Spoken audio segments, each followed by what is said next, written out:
రాష్ట్రంలో నేను మళ్ళీ మళ్ళీ చెప్తా ఉన్నా, పాలన పడకేసింది, అదుపు తప్పింది, గాలి కొదిలేసిర్రు. వేరే పనుల్లో ముఖ్యమంత్రి మంత్రులు బిజీగా ఉన్నారు. ఇవల్ల విద్యా వ్యవస్థ విద్యా సంవత్సరం ప్రారంభమైన తర్వాత కూడా అస్తవ్యస్తంగా ఉంది. వ్యవసాయ రంగం దానికి సంబంధించి కూడా సమీక్షలు లేవు, క్షేత్రస్థాయిలో పరిశీలనలు పనులు లేవు. కాబట్టి అది కూడా గాలి కొదిలేసినారు. శాంతి భద్రతలు రాష్ట్రం మొత్తంలో అదుపు తప్పినాయి. హైదరాబాద్ లాంటి విశ్వనగరం ఇవాళ రేవంత్ రెడ్డి పుణ్యమా అని విషాద నగరంగా తయారైపోయింది. దాని ఫలితమే కొన్ని సంస్థలు కూడా వెళ్ళిపోతూ ఉన్నాయి. బాధ అనిపిస్తూ ఉంది. హైదరాబాద్ నుంచి కార్నింగ్ లాంటి సంస్థ 1000 కోట్ల పెట్టుబడి పెడతామని ముందుకు వచ్చినటువంటి సంస్థ ఇవాళ అది తమిళనాడుకి వెళ్ళిపోయింది. అదేవిధంగా కేయిన్స్ అనేటటువంటి ఇంకొక 5000 కోట్ల పెట్టుబడి పెట్టడానికి సిద్ధమైనటువంటి సంస్థ ఇవాళ కేంద్ర ప్రభుత్వానికి అప్లై చేసుకున్నది. గుజరాత్ రాష్ట్ర ప్రభుత్వానికి విజ్ఞప్తి చేసుకున్నది గుజరాత్కి వస్తా అని చెప్పి. అంటే ఇవాళ గత ప్రభుత్వ హయాంలో మా కేసీఆర్ గారు కేటీఆర్ గారి నాయకత్వంలో ఏవైతే ఇన్వెస్ట్మెంట్స్ ఇక్కడికి వచ్చినాయో, హైదరాబాద్ సేఫెస్ట్ డెస్టినేషన్, ఇక్కడ మంచి పవర్ ఉంది, వాటర్ ఉంది, ఇన్ఫ్రాస్ట్రక్చర్ మంచిగా క్రియేట్ అయ్యి ఉంది, లా అండ్ ఆర్డర్ మంచిగా ఉంది, కాబట్టి ఇక్కడ మంచిగా ఇన్వెస్ట్ చేయొచ్చు అనేటటువంటి ఆలోచనతో ఏ గ్లోబల్ ఆర్గనైజేషన్స్ అయితే ఇన్ అండ్ అరౌండ్ హైదరాబాద్ వచ్చినాయో ఇవాళ ఒకదాని ఇంకొకటి రేవంత్ రెడ్డి ప్రభుత్వం యొక్క వైఫల్యం వల్ల, ముఖ్యమంత్రిగా హోంమంత్రిగా రేవంత్ రెడ్డి విఫలం కావడం వల్ల ఆ సంస్థలు కూడా ఇవాళ వేరే రాష్ట్రాల దిక్కు చూస్తున్నటువంటి పరిస్థితి కనబడతా ఉంది. కాబట్టి నేను ఇప్పటికైనా మళ్ళీ నేను కోరుతా ఉన్న ముఖ్యమంత్రి గారిని, పాలన మీద దృష్టి పెట్టండి.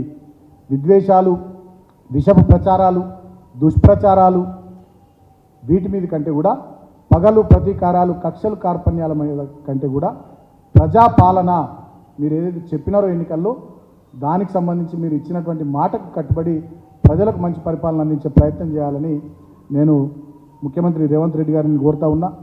ఇంకా దుర్మార్గం, నేను ఇందాక చెప్పినట్టుగా గత ప్రభుత్వం మీద కమిషన్ లేసుడు, వీళ్ళు ఇసుకలో, మద్యంలో, అదేవిధంగా భూములలో, అదేవిధంగా ఫ్లై యాష్లు అనేక రకాలైనటువంటి అంశాల్లో కమిషన్లు తీసుకునే పనిలో బిజీ ఉన్నారు.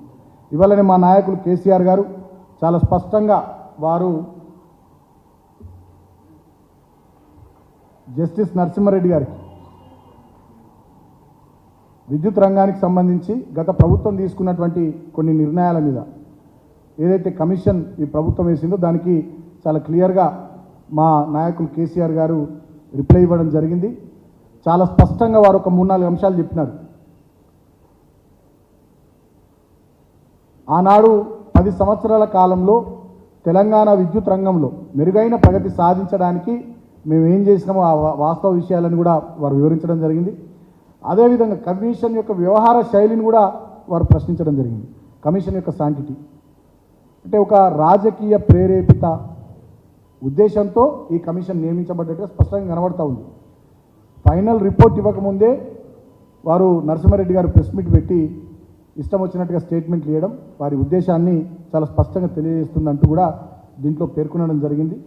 ప్రిన్సిపల్ ఆఫ్ న్యాచురల్ జస్టిస్కు భిన్నంగా నరసింహారెడ్డి గారు చాలా విషయాలు వారు ప్రెస్ మీట్లో మాట్లాడినట్టుగా కూడా స్పష్టంగా కనబడుతుంది. కాబట్టి ఆ విషయాలన్నీ కూడా చాలా కూలంకుషంగా ఈ 12 పేజీల లేఖలో మా నాయకులు కేసీఆర్ గారు స్పష్టంగా వివరించడం కూడా జరిగిందని చెప్పి సందర్భంగా నేను తెలియజేస్తూ ఉన్నా.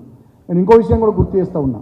మా ప్రభుత్వం ఆనాడు మేము చేసుకున్న ఒప్పందాలు, కొత్తగా మేము నిర్మించినటువంటి థర్మల్ పవర్ ప్లాంట్లన్నీ కూడా BHEL లాంటి సంస్థకి ఇచ్చినాం. మేము ఒప్పందం చేసుకున్నది కూడా ఛత్తీస్గఢ్ ప్రభుత్వంతో, government to government activity Chhattisgarh ప్రభుత్వంతో మేము ఒప్పందం చేసుకున్నాం. అదేవిధంగా BHEL లాంటి సంస్థ దేశ నవరత్నాల్లో ఒకటైనటువంటి సంస్థ. ఆ సంస్థ చాలా పెద్దది. ఇవాళ ఆ సంస్థకు మేము పనులప్పచెప్తే దాంట్లో ఏదో జరిగిపోయినట్టుగా కమిషన్ వాళ్ళు మాట్లాడడం అంటే, ఈ ప్రభుత్వం పత్రికలకు మీడియాకు ఇష్టం వచ్చినట్టుగా లీకులు ఇవ్వడం అంటే BHEL ప్రతిష్టను దెబ్బతీయడం కూడా అవుతుంది. భారతదేశ నవరత్న కంపెనీలు ఒకటైనటువంటి BHELకు చాలా చరిత్ర ఉన్నది. రేవంత్ రెడ్డి గారికి పెద్ద చరిత్ర లేకపోవచ్చు, అంటే ఆయనకున్న చరిత్ర వేరు, BHEL లాంటి చరిత్ర ఆయనకు లేకపోవచ్చు. సో ఆ సంస్థకు ఉన్నటువంటి చరిత్ర 65,000 కోట్ల అసెట్స్ ఉన్నటువంటి సంస్థ, 25,000 కోట్ల ఈక్విటీ ఉన్నటువంటి సంస్థ, దాదాపు 30,000 మంది 29,800 మంది ఉద్యోగులు ఉన్నటువంటి సంస్థ, కేంద్ర ప్రభుత్వానికి సంబంధించినటువంటి 63% వాటా కలిగినటువంటి సంస్థ. ఆ సంస్థ ప్రతిష్టను దెబ్బతీసే విధంగా పేపర్లకు లీకులు ఇవ్వడం, మీడియాకు లీకులు ఇవ్వడం, కమిషన్ వాళ్ళు ఇష్టం వచ్చినట్టుగా దాంట్లో జరిగిపోయిందనే దూరంతో మాట్లాడడం అంటే డెఫినెట్గా బిహెచ్ఈఎల్ సంస్థ ప్రతిష్టను కూడా దెబ్బతీయడం అవుతుంది. దానివల్ల బిహెచ్ఈఎల్ షేర్ వాల్యూ కూడా పడిపోయేటటువంటి అవకాశం ఉంది. సో అది కూడా డెఫినెట్గా ఆ సంస్థకు భారీ నష్టాన్ని తెచ్చేటటువంటి ఆస్కారం ఉంటుంది. కాబట్టి కొన్ని విషయాలు మాట్లాడే ముందు, కొన్ని లీకులు ఇచ్చే ముందు 1కి 10 సార్లు దేశ హితం దృష్టిలో, సమాజంలోని ప్రజల దృష్టిలో, ఉద్యోగుల దృష్టిలో రేపు ఏం జరుగుతుందనేటటువంటి ఆలోచనతో కూడా ఈ ప్రభుత్వం మసులుకుంటే మంచిగా ఉంటుందని చెప్పి సందర్భంగా నేను తెలియజేస్తూ, ఇక కమిషన్ గురించి నేను ఎక్కువ తక్కువ మాట్లాడదలుచుకోలేదు. మీకు అందరూ కూడా తెలుసు, సోషల్ మీడియాలో ఆల్రెడీ నడుస్తూ ఉంది. ఆ కమిషన్కు ఉన్నటువంటి శాంటిటీ ఏంది, గతంలో వాళ్ళు ఏం చేసిరు, ఎట్లున్నారు, ఏంది, ఇంకా అన్ని సోషల్ మీడియాలో నడుస్తూ ఉన్నాయి. గతంలో ఇందిరాగాంధీ మీద కూడా కమిషన్లు పడ్డాయి వారు ప్రభుత్వం నుంచి దిగిపోయిన తర్వాత అద్వానీ గారి మీద కూడా కమిషన్లు వచ్చినాయి. కరుణానిధి గారి మీద, జయలలిత గారి మీద, చాలామంది ముఖ్యమంత్రుల మీద కూడా కమిషన్లు వచ్చినాయి. అవన్నీ కూడా కాలక్రమంలో రాజకీయ ప్రేరేపితమైనటువంటి కమిషన్లుగానే మిగిలిపోయినాయి. డెఫినెట్గా ఇది కూడా ఒక రాజకీయ ప్రేరేపితమైనటువంటి కమిషన్గానే మేము చూస్తూ ఉన్నాం. అది స్పష్టంగా వాళ్ళ మాటల్లోనే, వాళ్ళ చేతల్లోనే కనబడతా ఉంది.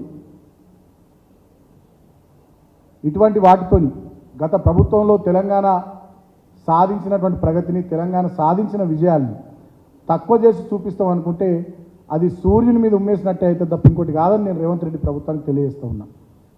విద్యుత్ రంగంలో సాధించిన విజయాల్ని ఏదో వైఫల్యాలుగా, ఏదో తప్పులు జరిగినట్టుగా చూపించే ప్రయత్నం, మిషన్ భగీరథలో మేము సాధించినటువంటి, మంచినీళ్ళ రంగంలో మేము సాధించినటువంటి అద్భుతమైనటువంటి పురోగతిని తక్కువగా చేసి చూపెట్టే ప్రయత్నం,